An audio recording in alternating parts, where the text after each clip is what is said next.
Ok. Boa noite, irmãos. Que a graça e a paz do nosso Salvador Jesus Cristo esteja com todos vocês. Esperamos que vocês já estejam em festas, né, de Natal para celebrar a comunhão com os irmãos, com as famílias. E é um momento muito festivo também de gratidão ao nosso Deus por ter enviado Jesus Cristo para nos salvar. E eu quero dizer que todos são bem-vindos. Estamos aqui na frente missionária da Igreja Batista Vila Nova, na cidade de Biporã. É o culto de oração. E quero dizer que você é muito bem-vindo. Estamos ao vivo.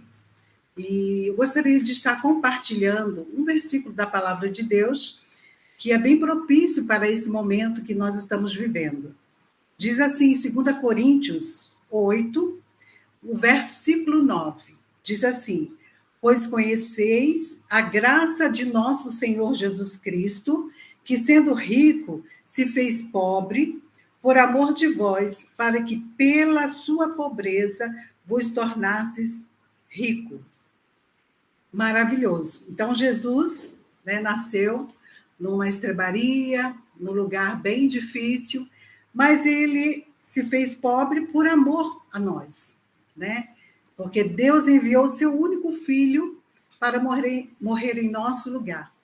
E isso é um amor tão grande, um amor imensurável que nós, às vezes, não damos conta, né, de entender esse amor. E quero dizer que esse amor é por mim e por você, que está nos ouvindo nesta noite. E quero dizer que se você tem um pedido de oração para compartilhar, de gratidão, de louvor a Deus, por mais esse ano, daqui uma semana já estamos fechando o ano, né, de 2021, passando para o 2022, mas muitas coisas aconteceram de forma triste, angustiada, mas outras, muita alegria, muita celebração, e por isso eu quero convidar você para nós celebrarmos o nosso Deus com uma música do cantor cristão que diz assim: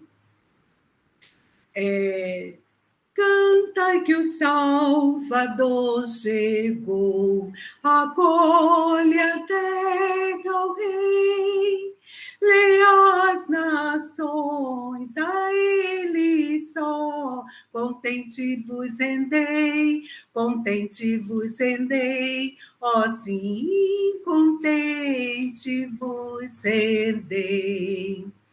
Ao mundo gozo proclamai o reino de Jesus, ó terra e céu, a resplendente luz, a grande resplendente luz. Pecados, dores, mortes já vencido dele são. A paz Jesus concederá em régia profusão,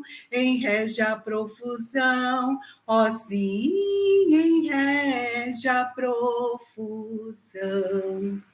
Verdade, amor são sua lei, os povos acharão que é justo e bom, excelso rei, e lhe obedecerão,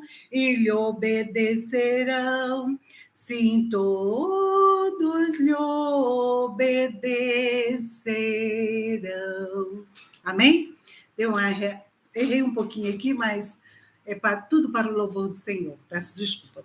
Mas vamos estar orando ao Senhor por esse momento muito especial que Ele tem proporcionado à nossa vida, à Igreja Batista de Vila Nova. E vamos estar orando ao Senhor. Pai querido, Pai de amor, nós te rendemos graças, louvores, te bendizemos, ó Deus, porque só Tu és o nosso Deus. Só Tu és o nosso Deus de amor, de imensa bondade, de misericórdia, que enviou o Seu único Filho Jesus para morrer em nosso lugar. Por isso nós te louvamos, te bendizemos e te agradecemos, ó Deus, pela salvação que temos em Cristo Jesus.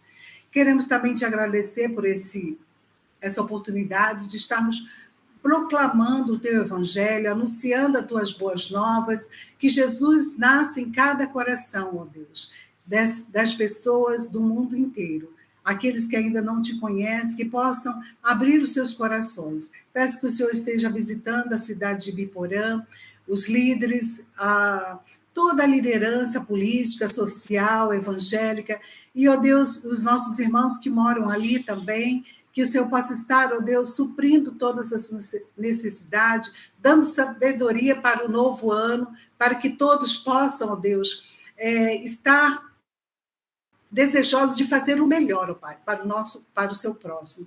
Quero te louvar também pela tua palavra, que também vamos estar encerrando a leitura bíblica deste ano, ó Deus, Bíblia na cabeça, é uma sugestão, ó Deus, da liderança, e eu quero te louvar por aquelas pessoas que estão no caminho, estão caminhando ainda para fechar essa leitura neste ano, que o Senhor nos dê força, determinação, alegria de te conhecer melhor através da tua palavra. Fica conosco, Senhor Deus. Perdoa os nossos pecados, aumenta a nossa fé em ti. Fala conosco nesta noite, é hora agradecida em nome de Jesus. Amém. Amém? Então vamos continuar, né, ouvindo a palavra do Senhor com o pastor Soares.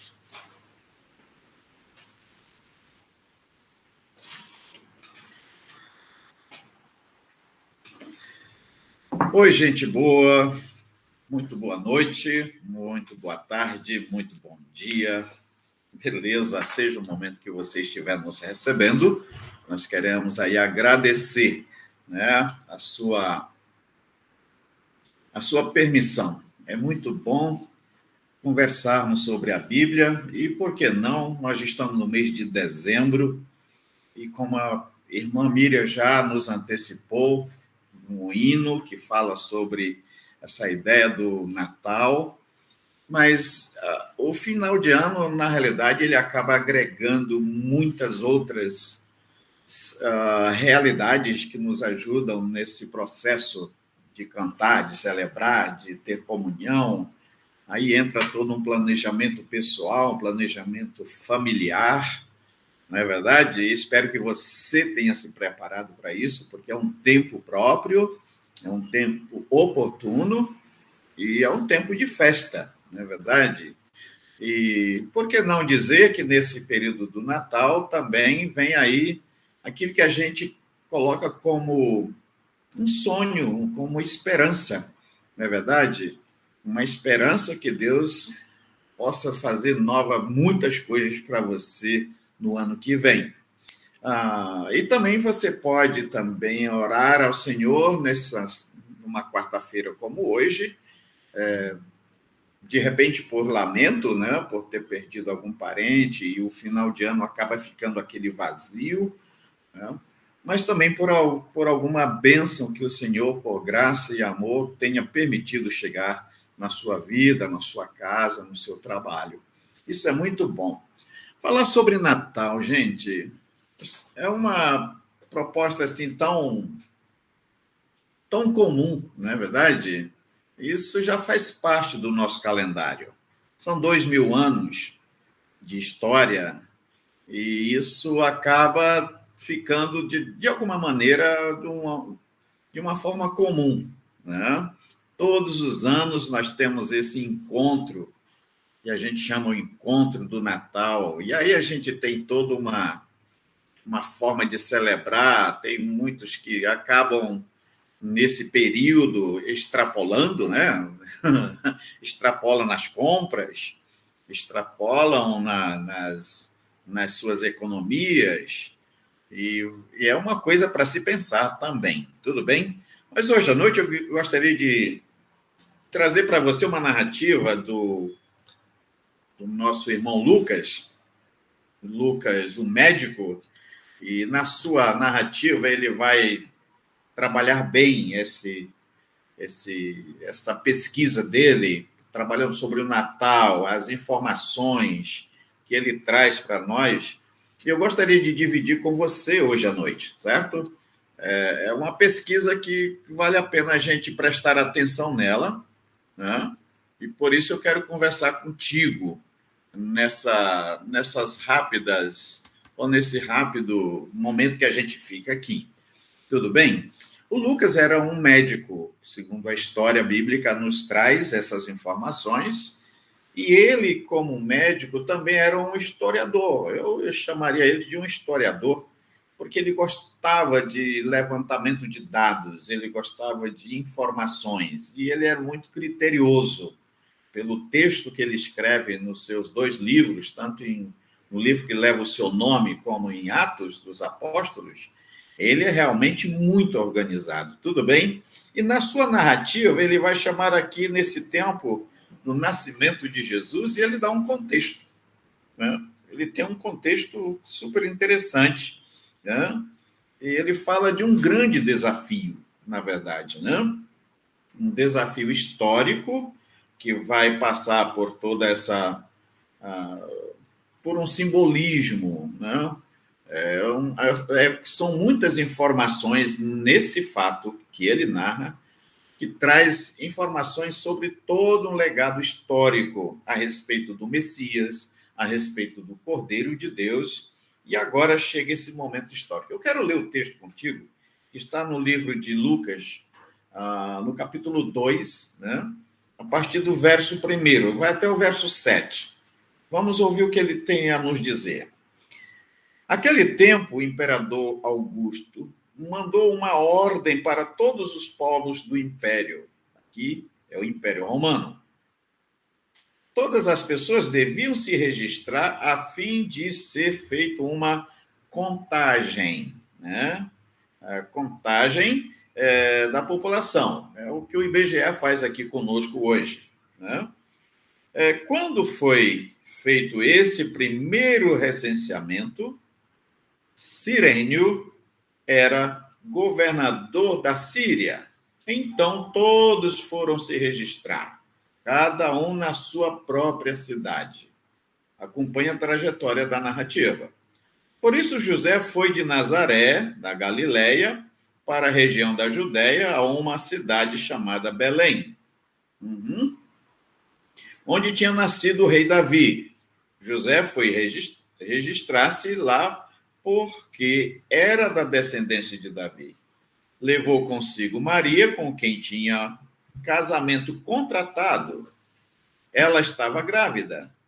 E aconteceu que, enquanto se achavam em Belém, né, chegou o tempo de a criança nascer.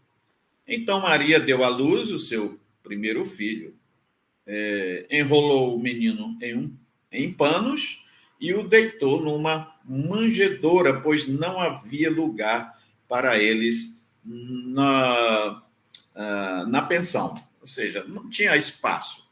Aí você diz, mas que maldade? Não tinha maldade nenhuma não, gente. Nada de maldade. Na verdade, o que nós tínhamos ali era uma realidade de que era muita gente, né? Imagina, o pessoal de Belém, assim como ocorre hoje, havia muito êxodo. As pessoas mudavam de cidades, até porque toda aquela situação do povo judeu, né, sendo espalhado por todo canto do império. Então, só para você notar essa ideia, o texto aqui vai narrar alguns pontos importantes, né? Mas antes de entrar nesse detalhe da narrativa do texto, eu quero só chamar a sua atenção para alguns sinais que a Bíblia acaba trazendo sobre esse milagre, esse fenômeno, esse ato de Deus na humanidade de uma forma maravilhosa. E não era uma coisa que era surpresa, não tinha nada de surpresa, porque havia um anúncio, né? É um anúncio, gente, muita coisa maravilhosa. Porque lá em Gálatas 4 vai dizer o seguinte: mas quando chegou o tempo certo, olha só, na plenitude dos tempos, né, Deus enviou seu próprio filho, que veio como filho de mãe humana e viveu debaixo da lei. Ou seja, ele veio debaixo da lei, que governava as pessoas. Ele era humano, agora ele estava entre nós em forma humana, é o próprio Deus. Gente, isso dá para que nós entendamos o seguinte, que não era uma surpresa, porque Deus já havia anunciando. Quando nós lemos o texto de Isaías 53, nós vamos nos deparar exatamente com essa situação, né? O anúncio, para você ter uma ideia, era praticamente quase 800 anos depois, mas não é só isso.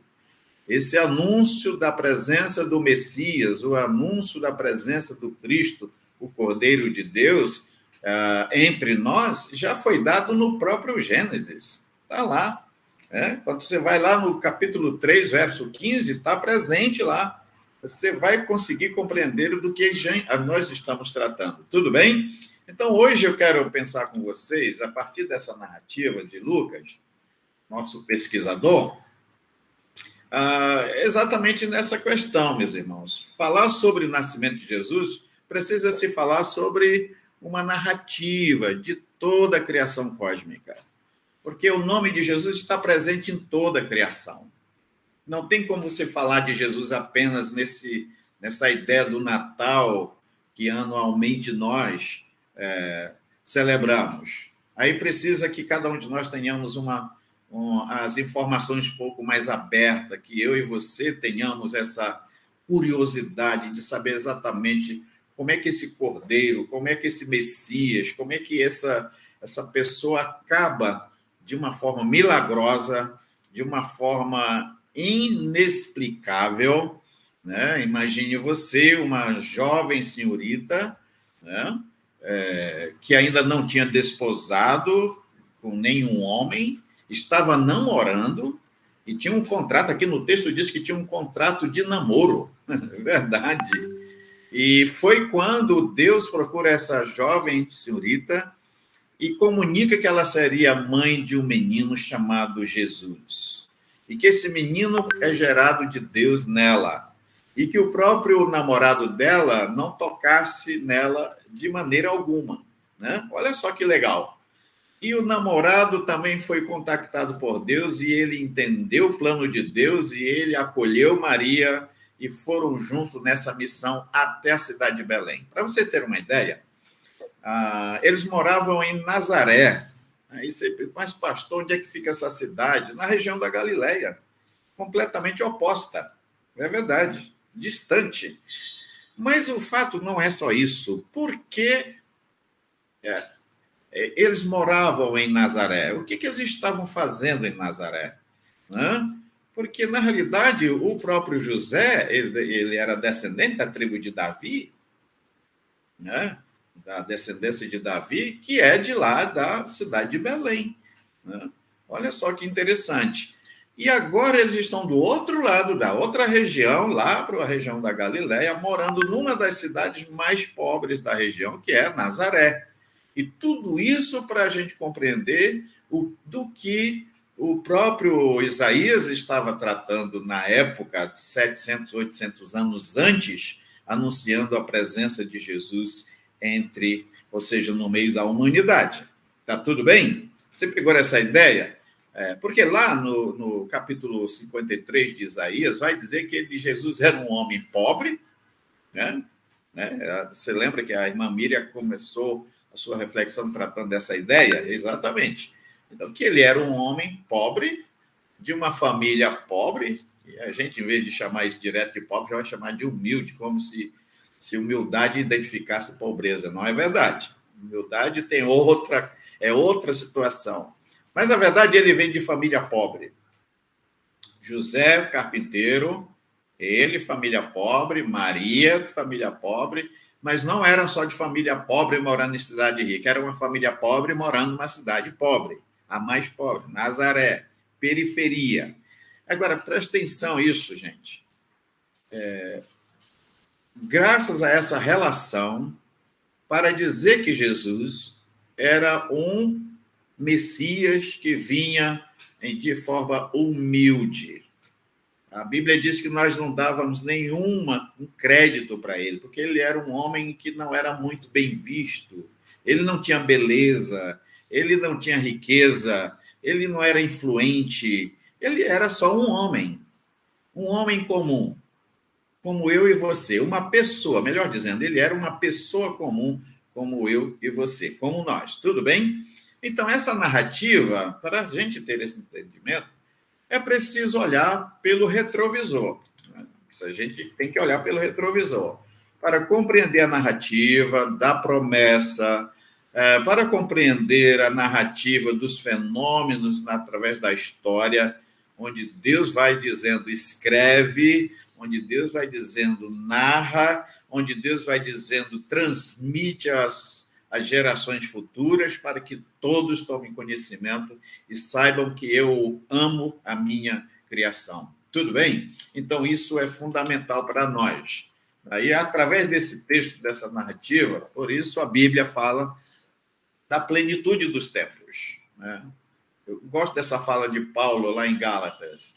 Na plenitude dos tempos, no tempo certo. Por que o tempo certo? Porque era um tempo que vinha sendo anunciado através da história. Começa em Gênesis, começa com Adão, começa com todos os patriarcas. Não é uma história que acaba acontecendo há 2000 anos atrás, apenas. Tudo bem?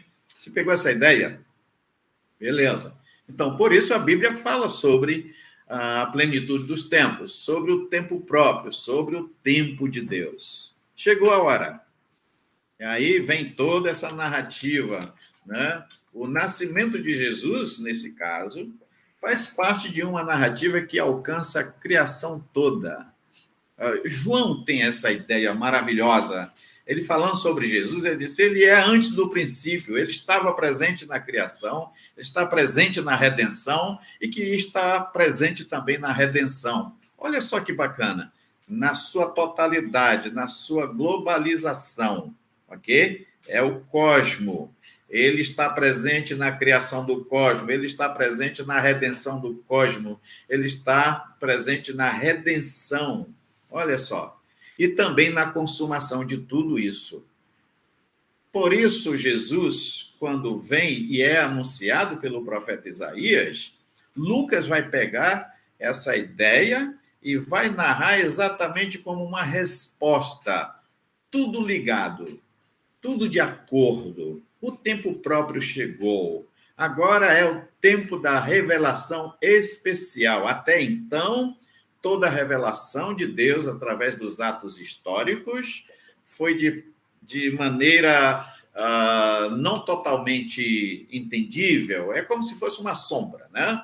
Por exemplo, temos um caso incrível na história da narrativa de Abraão, quando nasce Isaque. Isaque nasce num tempo não próprio para os humanos, mas por ser um milagre, né? Como não era próprio a Maria estar grávida sem ter uma relação sexual com seu namorado, isso é um milagre, tá certo? A Sara foi engravidada na sua tensa velhice, quando não havia mais nenhuma competência orgânica. Aí entra o ato de Deus, entra a presença de Deus. Gente, isso é fantástico. E depois de tudo, o menino já tinha 12 anos, mais ou menos, por aí. Depois não é que Deus pede o menino de volta e diz a Abraão, Abraão, quero que você me devolva o menino, quero que você sacrifique o menino. E Abraão não titubeou, e sofrendo, porque ele amava o menino, amava o seu filho, e num sofrimento extremo, ele não titubeou, ele foi fiel, ele foi obediente, ele ouviu a palavra de Deus, ele confiou a Deus. Aqui que eu gosto de sempre chamar a sua atenção, não é confiar em Deus. Na realidade, ele confiou a vida daquele menino a Deus. Ele entregou na mão de Deus. E eu acredito que você compreenda essa ideia que eu estou tentando falar para você. Porque confiar em Deus, gente, todo mundo confia. Mesmo quem não crê, confia. Agora, confiar a Deus uma situação que foi o que Abraão fez, Deus confiou a Deus o menino. Foi até o altar. O próprio menino pergunta, meu pai, tem o altar, tem o fogo, tem a lenha, tem tudo aqui. Cadê o cordeiro? Aí o pai vai dizer assim, Deus provará para si, você será o cordeiro. Beleza, aí vai lá. Quando o Moisés levanta quando Abraão levanta o cutelo, né? O Abraão levanta o cutelo, Deus diz assim: Abraão, eu sei que você me ama. Você foi fiel até o limite. O menino está em suas mãos. Assim como você me amou e você não titubeou, entregou seu único filho para me adorar, eu farei isso. Dá para você compreender o Natal agora? Quando Deus dá, lembra que João vai escrever em João 3,16, porque Deus me amou de tal maneira que deu seu Filho unigênito para que eu, crendo nele, não pereça, mas tenha vida eterna? É exatamente por isso que o Natal é um presente. Jesus é o presente de Deus dado à humanidade. E isso vale muito, gente, isso vale muito. Eu só estou tentando trazer sua memória, trazer sua atenção para você compreender quando a Bíblia trata nessa narrativa, Lucas tentando explicar para nós como compartilhar isso com você, né? Eu quero compartilhar isso com você através desse texto de Lucas, algumas questões. Quero levantar a primeira questão aqui, que nós já anunciamos um pouco. A primeira questão que eu quero tratar com você é que essa narrativa de Lucas abrange várias situações. A primeira delas é as situações do anúncio. A chegada de Jesus, no contexto que ele chegou, por exemplo, ele chegou no momento próprio. A Bíblia diz que foi na plenitude dos tempos, tudo estava preparado. O Império Romano, para você ter uma ideia, o Império Romano tinha se preparado para aquele censo. As estradas estavam boas, as informações estavam adequadas, tudo estava equilibrado, os governantes já estavam organizados, todas as estruturas das cidades estavam preparadas para receber os seus cidadãos, né? Aqueles que estavam vinculados naquela localidade. E foi assim que José e Maria acabaram chegando lá. Tá certo?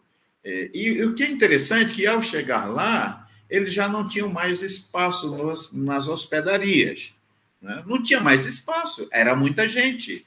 Eu gosto dessa ideia, que às vezes até a gente ouve mensagem querendo dizer que a turma estava perseguindo Jesus. Eles nem sabiam quem era. Como é que você pode perseguir alguém que você nem sabe quem é? Jesus não encontrou lugar porque aquelas pessoas eram más. Eles nem sabiam quem era Jesus. Na verdade, não tinha espaço porque tinha muita gente.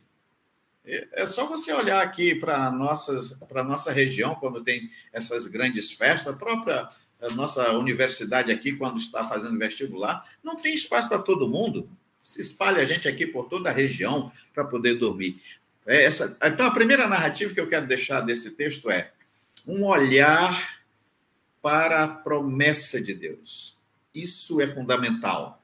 A narrativa sobre o Messias, dada por Isaías, dada por Lucas, dada por tantos outros, né? Que a Bíblia, na realidade, toda a sua narrativa é sobre Jesus, sua vida, seu ministério, sua obra, sua morte, sua ressurreição. Tudo resume nisso, tá bom? Então, essa é uma coisa muito importante. A outra narrativa que eu quero destacar para você é sobre a do imperador. O imperador Augusto, na verdade, né, ele convoca porque ele tem interesse direto. É isso mesmo, ele chama todo mundo. Eu quero saber quem são, quantos somos. Imagina você ter a dimensão do mundo, né? Hoje a gente não tem muita ideia do que é isso, um império global, como foi o Império Romano. Você diz, pastor, mas ele estava presente em todo lugar do território? Não. Mas nenhum território fora do domínio de Roma era alguma coisa. Não era nada. Simplesmente não tinha sido alcançado porque Roma não teve interesse. Era um império global. Aí vem essa grande palavra, né, essa ideia da Bíblia. Deus se faz homem, habita entre nós e é nascido um novo rei, é nascido um novo governante, é nascido. Agora sim, esse não é um governante pleno só dos territórios. Ele é governante sobre o cosmo. Olha só que bonito. Agora nós estamos recebendo aquele que governa sobre o cosmo. Por quê? Porque ele é o criador do cosmo. Isso é lindo demais, gente. Um senso para saber imagina, você... mas nem todo mundo é filho de Deus. A ideia não é essa. Seja filho ou não filho, está debaixo do governo de Deus. Não interessa. Isso é verdadeiro. Então, quando eu olho para Jesus, o Deus que se faz homem habita entre nós, né? Como extensão da divindade eterna, gente, isso é fantástico. A narrativa sobre o imperador é que trata disso, que é um governante global, territorialmente falando. Agora ele acaba de receber um visitante? Não, ele recebe o dono de todas as coisas. Chegou.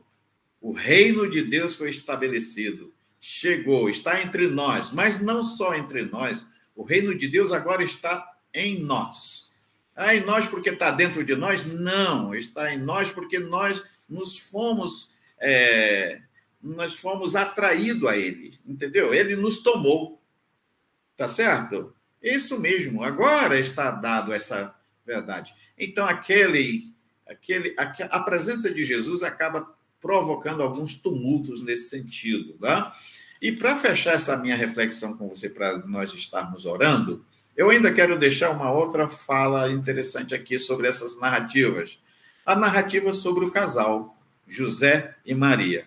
Gente, que coisa bonita, é verdade, né? José morava na região da Galiléia, como já falamos, em Nazaré, uma das regiões pobres, né? E agora imagina esse casal jovem com um filhinho em uma cidade pequena e nasce o menino e de repente não tem espaço para nada, ele tem que procurar um espaço, acaba encontrando uma manjedoura e ali mesmo acontece, mas a ideia não está forte, não é nisso. Se fosse isso e tivesse ficado por isso mesmo, ninguém nem ia perceber se era... Eu acredito nisso, tá? Se seria manjedoura, que seria um curral, ninguém ia saber. Mas começou a acontecer algo sobrenatural. Primeiro chegam os visitantes, né? Os magos vão chegando, os pastores vão chegando, e muito mais do que chegar essa gente para visitar o menino, eles são guiados por uma estrela. Gente, presta atenção nisso. Os próprios pastores no campo, quando foram tomados pela presença angelical, numa grande celebração, vos nasceu o Salvador, Jesus o Senhor, é hoje que aconteceu, vão até a cidade de Belém, presenciem, adorem, né? Façam uma expressão de adoração ao menino, porque ele é o Rei dos Reis, o Senhor dos Senhores, né? É o novo imperador. Eu diria, não é o novo imperador, é o governante pleno, global, total, não territorial. Isso mudou tudo. Gente, quando essas informações chegam na cidade, aí tumultua tudo, porque o censo para de ser a ação principal da cidade. É verdade, não é mais o censo o assunto principal da cidade, não é mais a contagem das pessoas o assunto principal da cidade. O assunto principal da cidade passa a ser o menino. O menino nasceu, e ao nascer do menino, veio os pastores. Ao vir os pastores, vêm os magos, e vir aos magos, vêm anjos, e vindo anjos, vem toda a terra bater palmas e celebrar e bendizer o nome de Jesus. Isso foi grandioso. Aquele jovem casal de uma cidade pobre, de uma região pobre, a partir de então, passa a ser o centro das atenções na cidade de Davi, chamada Belém. Beleza. Isso, o negócio ficou tão estreito, ficou tão difícil, que o próprio Deus falou para o casal: vocês Faça o registro de vocês aí, já anota tudo que tem que fazer, né? O censo, e eu vou tirar vocês daqui. Vocês vão para o Egito. É isso mesmo. E aguarde um sinal para poder voltar. Olha, gente, isso é fantástico. Aí, pastor, por que você está falando tudo isso para falar de Natal? Eu também perguntaria, tá legal? Mas eu quero te dizer o seguinte, não tem como falar de Natal sem falar de Jesus, e não tem como falar de Jesus sem falar desse governo soberano dele. Gente, como seria bom que você e eu pudéssemos celebrar esse Natal não pelos panetones, ou pelas comidas, ou pelas festas, não, mas pelo recebimento do Cordeiro de Deus, né? Pela presença, que Jesus possa encontrar lugar. Pegando essa frase de que o texto narra, de que eles procurando lugar na cidade, e na hora do menino nascer, ele não tinha mais lugar, e ninguém queria dar lugar para ele, até que alguém disse, olha, tem um lugar aqui que de repente dá para vocês ficarem. E ali deu certo, correto? Mas vamos imaginar você agora que está em umas festas aí, as coisas vão acontecendo, você acha que está com a bola toda. Eu quero só abrir um espaço, eu estou falando muito, mas eu quero só encerrar com isso aqui, tá bom? Eu vou parar. Mas me traz muita atenção, gente, um certo jovem chamado Filho Pródigo, ele sai de casa, faz festa,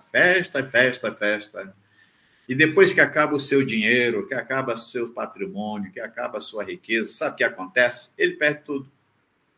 Mas ele não perdeu tudo, assim, perde o dinheiro, a riqueza, ele perde a fama, perde os amigos, ele perde o ambiente, ele fica sem lugar.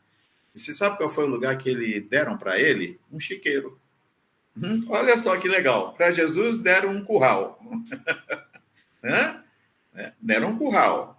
Para esse jovem deram um chiqueiro para cuidar dos porcos. E ele mesmo fala, gente, eu dava vontade de comer aquela comida do porco, eu estava com tanta fome e não tinha de onde tirar. Mas ele faz o quê? Ele diz assim, na casa do meu pai tem lugar. Você entendeu isso? Na casa de meu pai tem lugar. E é para lá que eu vou voltar. E eu gostaria muito que você pudesse, nesse Natal, fazer isso. Volta para casa. Assim como Jesus não teve lugar nesse mundo, você também não vai ter. Se você não encontrar com Jesus o quanto antes, hoje mesmo, e quem sabe nesse dezembro, nesse Natal, nesta semana, por que não agora, você confessar Jesus como Salvador e Senhor, que ele possa encontrar lugar na sua alma, encontrar lugar no seu coração, encontrar lugar na sua vida. É agora a tua oportunidade. Eu não sei como é que está a sua vida. Você diz, pastor, você está falando de festa aí, mas aqui não vai ter nada. Nós não temos condições de nada. Nós não temos o que comer. Vamos celebrar o quê? Eu diria para você, tenho que celebrar. Jesus quer nascer em você. Abra a porta do seu coração e deixa a luz do céu entrar. Jesus chegou. Ele pode mudar radicalmente a sua fé, a sua vida, a sua casa, a sua família. Quer orar comigo? Isso. Eu quero dizer para você que nós estamos juntos para orarmos. Vamos orar juntos. E Deus está pronto para receber você. Se você quiser receber Jesus, a palavra de Deus diz que Deus nos presenteou Jesus. É só você receber Jesus.